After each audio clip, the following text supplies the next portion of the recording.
Hi. It's really such a wonderful opportunity to be with everyone here today. My deep, deep gratitude to the Mind and Life Institute for this award, for this recognition, and to be associated with Kathy's amazing life. I feel really honored. I am also very grateful for the Varela Award I received in 2004, which allowed me to do the work that I have continued to do since then. In order for me to put the work that I've been doing for the last little over 15 years, I have to kind of give you some background, some context about how I came to the contemplative space at age 17. So I was thinking about how to talk about that here, and it dawned on me as I was coming here, this was something I anticipated, that I experienced some very heavy trauma during my childhood, and it happened in Tucson. And so when I knew I was coming here, the presence of Tucson, Tucson had in my mind a connection with that past. And so on Friday, I drove down there. And I hadn't been to Tucson in over 25 years, because obviously I like to avoid pain, so I avoid Tucson. So being in Tucson was an interesting experience. It felt like charnel ground for me.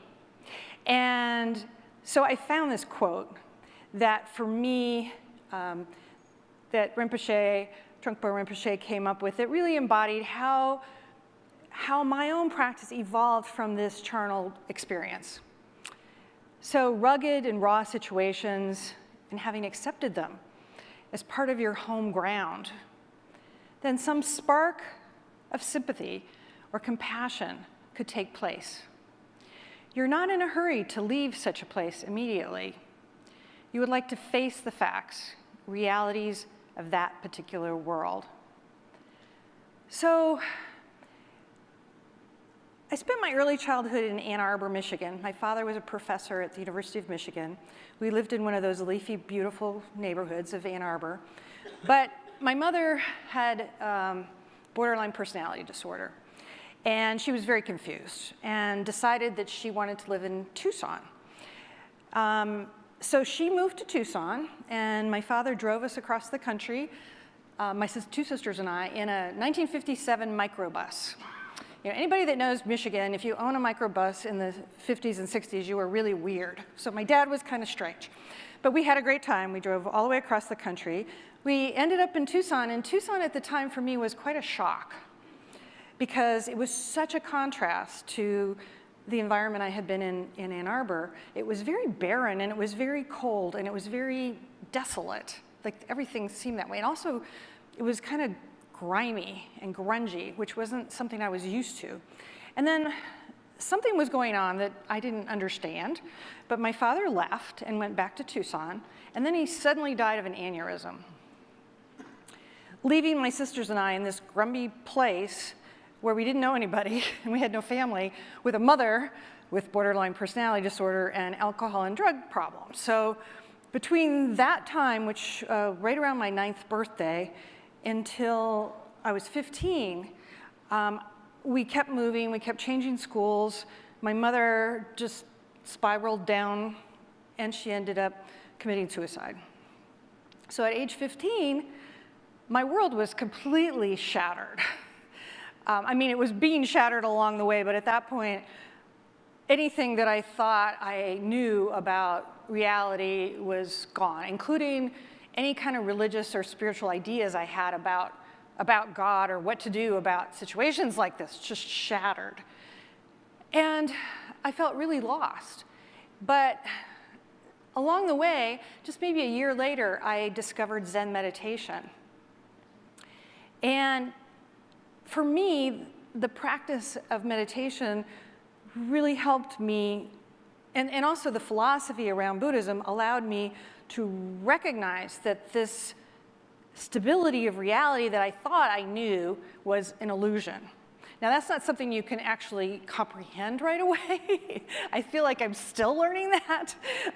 But just to even know that there was a possibility to live in a world where things were not stable, and to be able to accept that, for me, was really huge. So from then on, I became very committed to helping kids like me recover from these kinds of traumas, because today, and actually even back then, there are many, many, many, many people in the world experiencing very similar traumas everywhere. And often in our society, people who have these experiences are shunned or are pushed aside or ignored, or, you know, and if you're like me, I'm a good dissociator, and so I can make myself really invisible easily.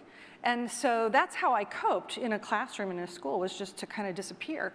And it wasn't great for learning, because when you disappear, you forget, you're not paying attention to what the learning is going on. And and teachers would get mad at me because I wasn't paying attention. But I didn't have wasn't a lot of adult support for me during that time. So at that point, I really committed myself. I said, I really want to make the world a better place. I want to do something to help children. So I became a Montessori teacher. And when I started teaching, I integrated contemplative practices into my teaching from the very beginning, and this was starting in 1980. And what I discovered for myself was that my own mindfulness or presence or compassion, whatever that state we want to describe is, can be, and this sounds really weird in a scientific talk, but it can be transmitted. You know, and we don't know how to measure that, but there's something you can feel, especially in a classroom, that if I'm grounded and calm and present, it's kind of like it has a ripple effect on the rest of the kids and the environment and the classroom. So I experienced this myself personally, and then I went and started teaching in a teacher education program. And I supervised student teachers, and that entailed observing many, many, many classrooms, day after day after day. And I started seeing something really interesting, because I had been working so hard on bringing the contemplation into my own classroom, I didn't realize what the classroom looked like without it. So I started watching these other classrooms, and I noticed this. I started to see that the classroom, how many people here have ever been a teacher? Okay, yeah, a lot of you, okay. So you're in this room. If you haven't been a teacher, just imagine this. You're in this room with 25, 30 young people. None of you can leave the room. You can't even leave the room to go to the bathroom. Now, you're supposed to be in control of these young people, which we all know is completely impossible. And you are supposed to be delivering content to them. So you have to keep the content in your mind. Where am I on my lesson plan? What time is it? When does the bell ring? And so it's incredibly attentionally and emotionally, because all the emotions bouncing around in this space where nobody can leave, right? So as a teacher, I can't regulate myself with any privacy. So when I do get frustrated, when I do get dysregulated, when I start to feel uncomfortable, I don't have any privacy to manage that. It can be really intense. When I was in Dharamsala in March and I shared my research with His Holiness, I showed these slides and he laughed. And this picture was taken then. He said, "It makes me stressed out just looking at the picture."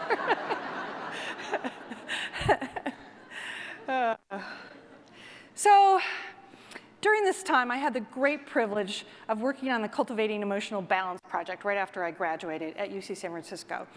And this came out of one of the dialogues in 2000 called Destructive Emotions.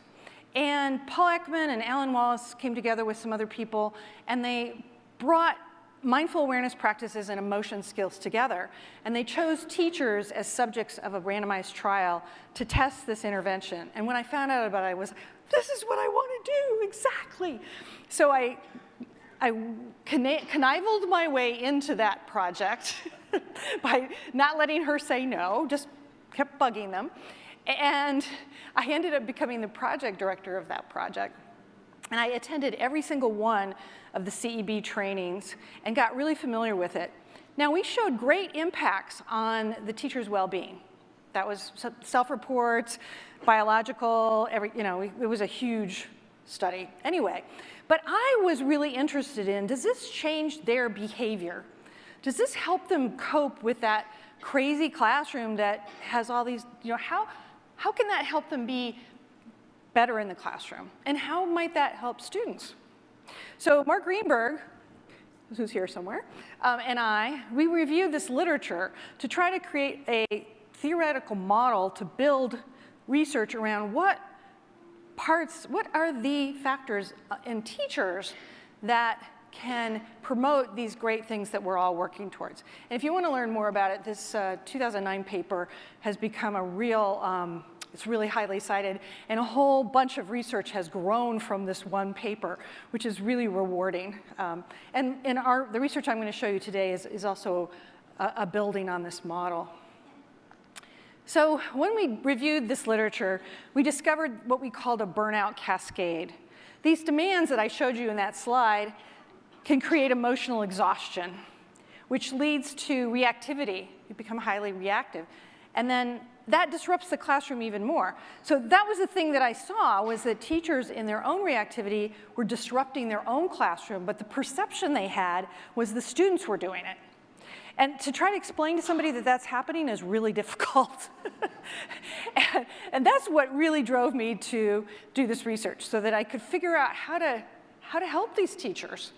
It's like you feel like you're going down a spiral when you're burning out. It's like your energy is, because you come to work, you're exhausted, the kids are annoying you, you get mad at them, they get more disruptive. It's just, yeah. But from my own experience, I knew that the adult presence in the classroom could have these ripple effects that would be ripple effects of calmness and engagement. I just knew that from my own experience. But of course, we have to do a randomized trial because we need to prove these things. So my colleague, Krista Turksma, who's around here somewhere, and Richard Brown, who I know is around here somewhere, we got together at the Garrison Institute, and I forgot one little thing.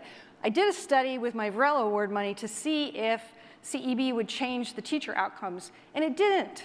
So in CARE, we decided to tailor it to the context. And this, I think, is a really important part of what we've been doing, is that just giving people skills to regulate or be more mindful or be more present, if it's not contextualized in that stressful situation, it may not be impactful in that context for that purpose. So that's what we did. We embarked on this. We created a program called Cultivating Awareness and Resilience in Education, or CARE. And the three elements of the program are compassion practices, mindful awareness practices, and emotion, knowledge, and skills, all based in the teacher's own secular ethics.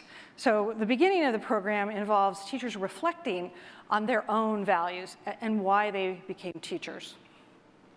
And out of this work I've been doing with other colleagues like Rob Roser, Rob came up with this model, the kind, clear, calm model, which really fits the elements of the program that we developed. And these are the outcomes that we were aiming for. So CARE is a pretty intensive program because we wanted to be able to show distal impacts. And so we needed to give the teachers a pretty big dosage of this program.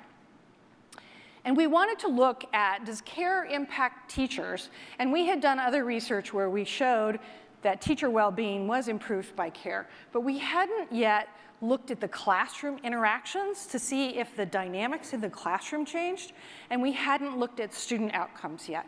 So we got a grant from the Department of Education to do a large randomized trial in New York City with 224 teachers and 5,200 students. And this is what we found. In terms of teacher self-report, we showed significant reductions in psychological distress and something called time urgency, which is when you look at the clock and you see you have 4 minutes and 54 seconds.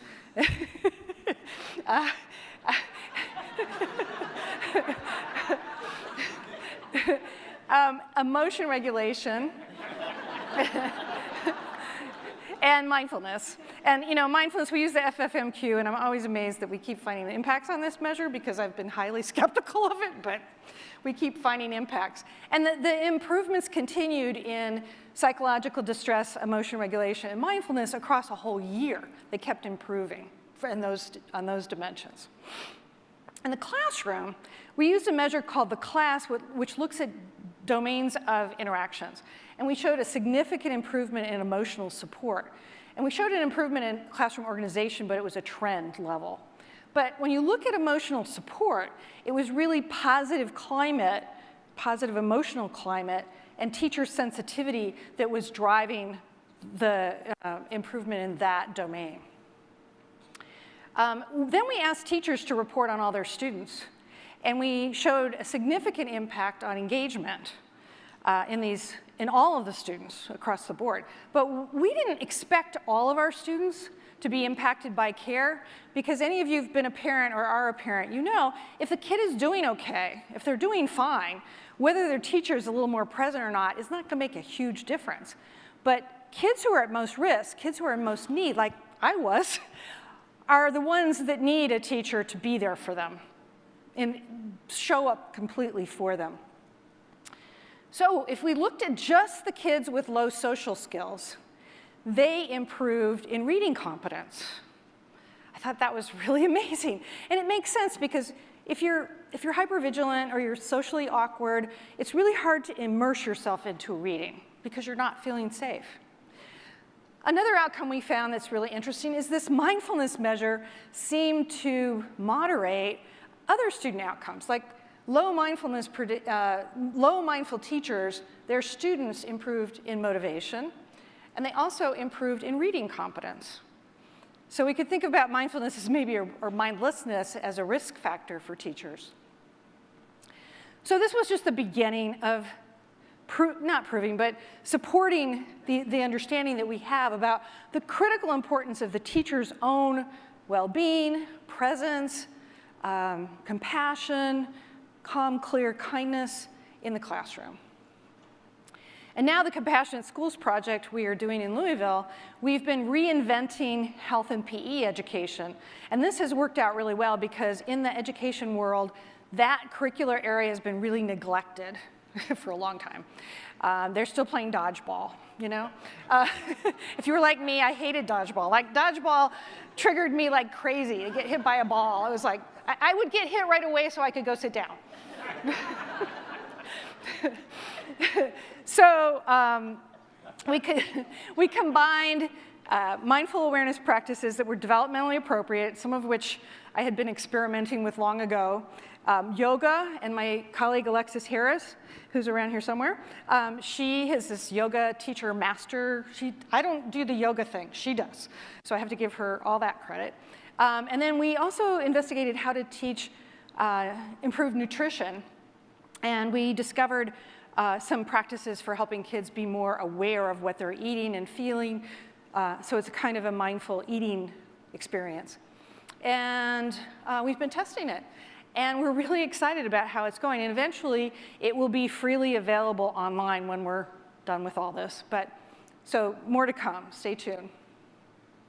I want to thank all the people, and many of you are here, who have provided the support I needed to do this. Because when I first started doing this work, I knew it was fringy.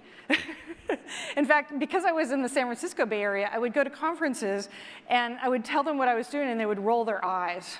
Oh yeah, she's from San Francisco.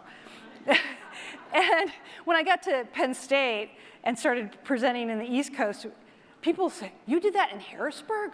Oh, there must be something really here." So Krista and Richard Mark and Josh Brown from Fordham. I just want to thank everybody, my doctoral student Paulina, Alexis, for all their support. And as was mentioned earlier, I have these books. I was really excited because this book, Trauma Sensitive, coming out today, was, even before it was published, it came out as #1 in educational psychology. So I'm excited because I think this book will help teachers help kids like me, I hope. And I think we have a lot more work to do on this, but creating these environments where the adults can be present can make a really big difference in kids' lives. Thank you.